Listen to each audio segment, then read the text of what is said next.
홍부입니다. 세계 역사 이야기 현대편으로 함께 살펴보겠습니다. 이번 시간에는 이탈리아와 중국의 부흥과 반란에 관한 이야기를 살펴볼게요. 1850년도에 이탈리아 사람이라면 이탈리아 반도에 사는 것 뿐이었어요. 그때는 12개 이상의 자치주들이 있었고 그 각각의 자치주에는요. 각각의 법률과 각각의 국경선과 각각의 군주가 있을 뿐이었어요. 그리고 이들은요. 오스트리아 제국에 소속되어 있었어요. 그러다 보니까 1820년에서 1860년도 사이에 이탈리아 여러 자치주에 살고 있었던 사람이 하나의 버젓한 나라에 살고 싶었어요. 그러다 보니까 이들은요. 오스트리아 지배를 벗어버리고 하나의 나라를 만들어야 한다는 그 사람들끼리 모이게 되었어요.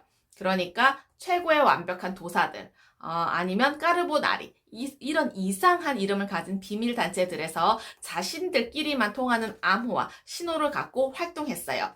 1831년에 까르보나리라고 하는 그 이상한 이름의 비밀단체에서는요, 서로 다른 생각을 가진 사람들끼리 하나로 모여서 오스트리아 지배에 항거하는 반란을 일으켰어요. 그때 오스트리아는 당장 군대를 보내서 반란군을 진압했어요.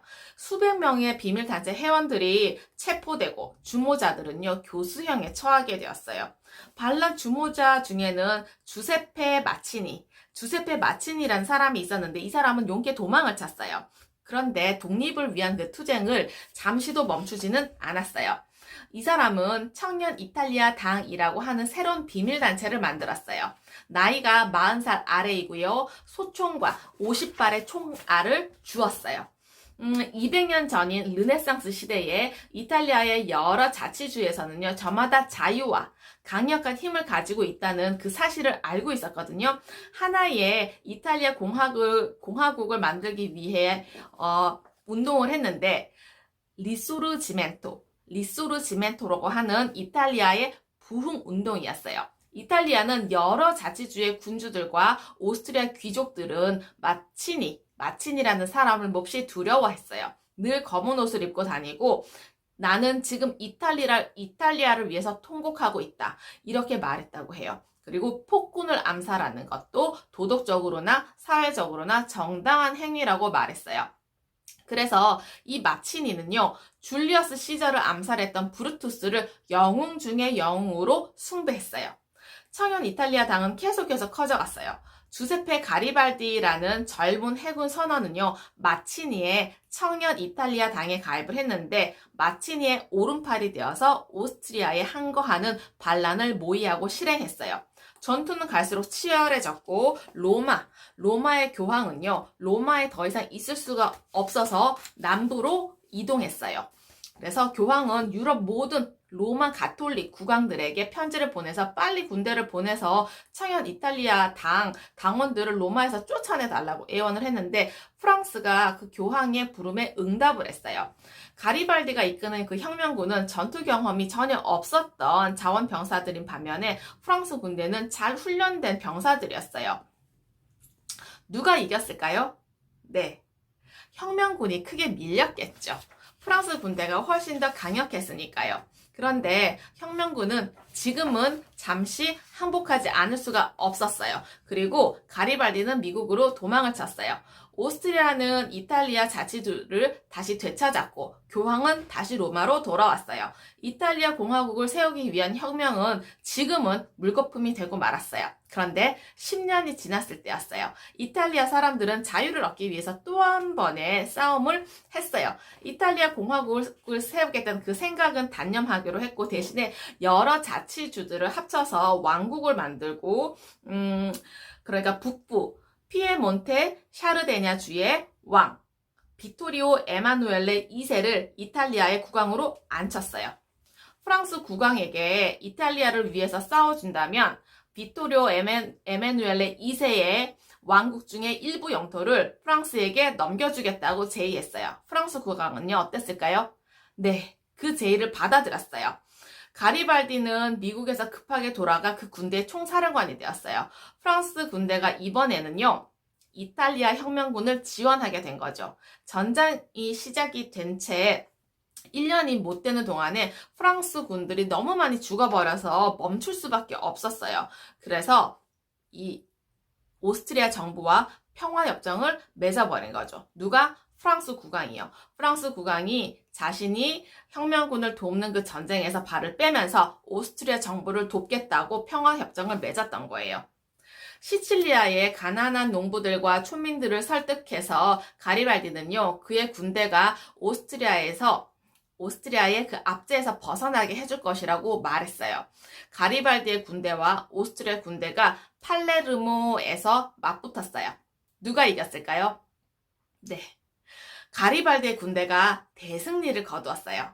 가리발디의 군대는요, 3만 대군이 되었어요.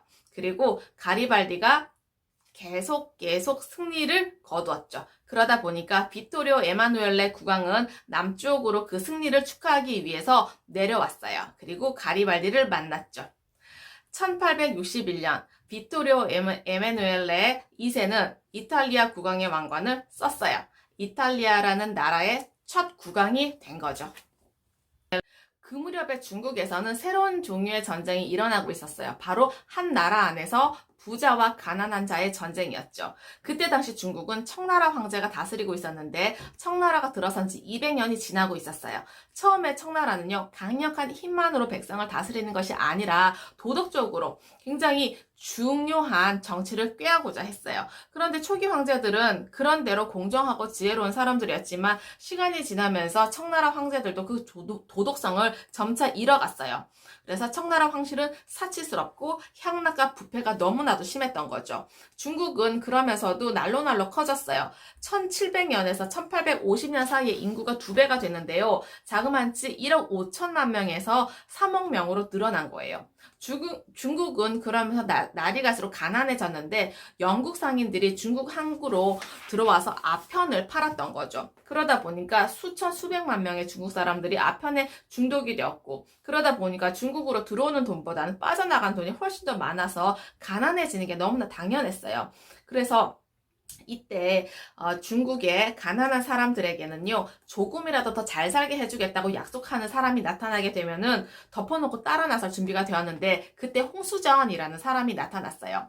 여러 번 과거 시험을 보았지만은 번번이 낙방했어요. 그래서 심한 열병에 걸려서 잠을 자고 있는데 꿈에 어떤 노인이 나타나서 칼을 주면서 이 칼로 세상을 유혹하는 악귀들과 싸우라.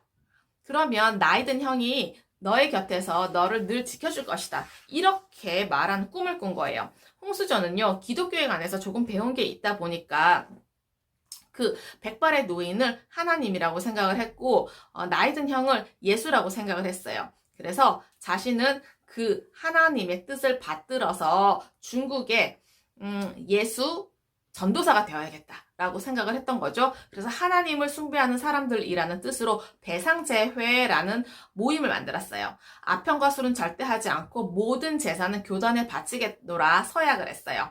배상제회 신도의 수가 거의 2만 명에 달했어요. 그러면서 홍수전은 자신을 천왕이라고 불렀고, 그의 신도들은 태평천국의 백성이라고 선언했어요. 그의 신도들은 관군, 지주들과 싸워서 승리를 했어요. 지휘관과 병사를 제대로 갖춘 정규 군대를 만들어서 전쟁을 치를 준비를 했던 거예요. 자기들이 청나라의 적이라는 것을 확실히 보여주기 위해서 청나라 풍수인 변발을 잘라버리고 머리를 길게 길렸어요. 그러면서 부잣집만 보면 반드시 들어가서 모든 재물을 깡그리 빼앗아오고 가난한 촌민을 괴롭히는 것은 도저히 지켜보지 못했다고 해요. 그래서 태평천국의 백성들은 일개의 반란 집단이 아니라 혁명군으로 거듭나게 되었어요. 태평천국군은 난징을 점령해서 그곳을 자신들의 수도로 삼았어요. 청나라의 황제가 있는 베이징으로 군대를 보내기도 했어요. 그 군대는요, 베이징을 점령하지는 못했지만은 뒤따라 추격해온 황제의 군대도 난징을 되찾지를 못했어요. 그래서 그 두 군대는요, 여러 해를 두고 곳곳에서 전투를 거듭했어요. 중국이 영국하고 어떤 조약을 맺었어요.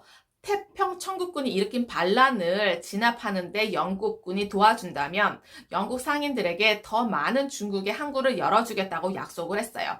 그러니까 영국은 좋았겠죠. 그러면서 청나라를 돕기 시작했어요.